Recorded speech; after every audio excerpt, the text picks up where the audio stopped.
Good evening, President Anderson, Superintendent Smith, and trustees. In reference to Regulation 5145.3, a startling number of emails have exposed the transitioning of children in the district. So I would like to point out some facts and pose some questions. On March 19th, trustees Bartow, Wygand, and Pearson made a public statement with a memo to Superintendent Smith requesting a review of the district's practices related to gender support. Why are only elementary practices being discussed today?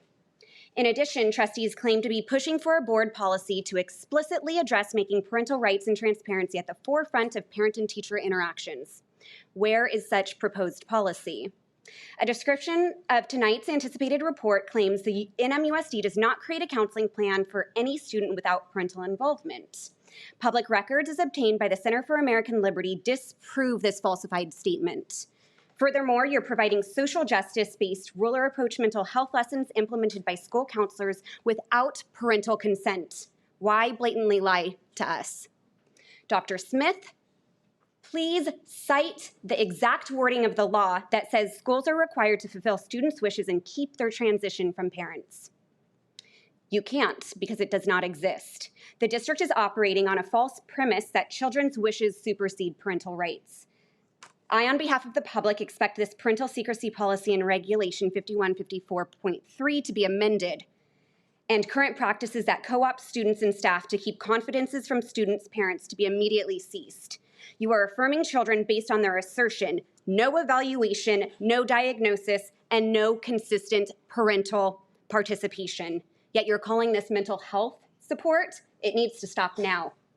As I have previously stated, under the 14th Amendment, parents have the fundamental right to control the upbringing and education of their children with respect to children's beliefs, emotional development, health, and well-being. Other federal laws, such as FERPA, protect parental rights, and any claim of complete privacy from parents is inaccurate. Having counseled students in districts as a school psychologist, you are misguiding mental health professionals. Mental health providers have the ethical obligation for confidentiality to students balanced with an understanding of parents and guardians' legal and inherent rights to be the guiding voices in their children's lives. The district's affirmative practice without parental consent is proven in numerous emails has serious, irreversible psychosocial and physical consequences. Parents, given the district's lack of transparency and partnership, you must immediately request to inspect and review your students' educational records maintained by the school. The only way out of this is litigation challenging the constitutional protection of parental rights. We want to help ensure that your rights are protected and that the underlying cause of gender dysphoria is adequately addressed, always with parental consent. Thank you.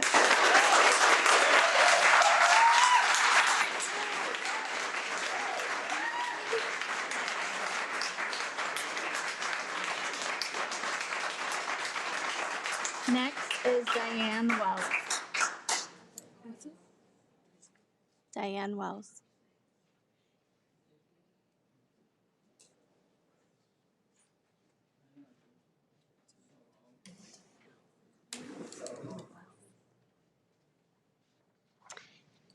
Good evening. Good evening, President Anderson, trustees, Superintendent Smith, can you all hear me, and Newport Mesa community. The results from the 2022 California Assessment of Student Performance and Progress test should concern all of us. They show that only 58% of our students met or exceeded the state standard in English. In math, only 47% of our Newport Mesa students met or exceeded the state standard. Compared to 2019, these test results are down 46%. These results should not be accepted by our school community, which pays for the district's budget of over $400 million. Furthermore, these results are an indicator that our resources are not aligned with improving student performance. Something is amiss. The data suggests that district resources are being allocated to programs that are not improving student performance. An example of the $20 million we're spending is on social and emotional programs. While all of us recognize and deeply care about our kids' mental health, these programs account for 5% of the total school district budget. We're spending money on these SEL programs, but the test results show that student performance is deteriorating despite these investments. Is there any evidence to suggest that these SEL programs are improving student performance? If not, then let's reallocate our district resources toward the fundamentals. Let's teach our children how to think and teach the critical academic skills needed so that the test scores and academic performance improves. Thank you.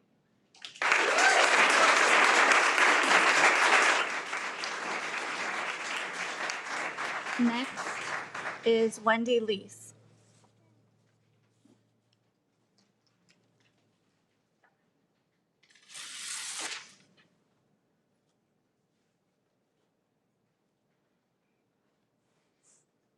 Good evening, President Anderson and members of the school board. My name is Wendy Lees, and I served on the board from 94 to 02, and I was also on the City Council of Costa Mesa for 8 years when I was termed out. But as a taxpayer now for 51 years, I really do care about where our taxes go. And with a lot of controversy and difference of opinion in the country right now, especially after COVID, I think that it's time that Newport Mesa has a financial oversight committee. The budget, as Ms. Wells said, is $429 million. And I have served on the city's finance committee now for quite a few years since I was termed out. But I'm also on a subcommittee, which met today to meet with our financial advisor as far as where our investments are. And so I think that there are many people in this community who have the expertise and the willingness to help you so that you're not up there just rubber stamping the budget or trying to figure it out yourself. So that's one thing that I'd like to bring up. The other thing is, as you know, several years ago, I really tried to promote the Chapman University Holocaust writing contest. However, I think there were 2 entries this year, maybe the early college, high school, maybe one other, but I wrote and asked if there were any winners from Newport Mesa. None. We had many meetings regarding the Red Cup incident, and I lobbied most of you to talk to the teachers about the importance of our students understanding what happened in the Holocaust. And I'm embarrassed that several years later, we don't have any entries or winners. It is a remarkable contest with writing, video, poetry, and music. There is no reason why we cannot have entries and winners. Finally, a few months ago, we had an issue on a West Side school at Wilson with a very inappropriate book being found in the library. And I have asked through public records for a list of all the books in all of our libraries on Excel spreadsheets, because we still don't know what's on our library shelves that we pay for. So the next thing is, I know we hired consultants that are not from our neighborhood and do not necessarily have our community values to scrutinize those lists. Well, where's that report? Thank you for your attention. Thank you. Next is Keon Momany.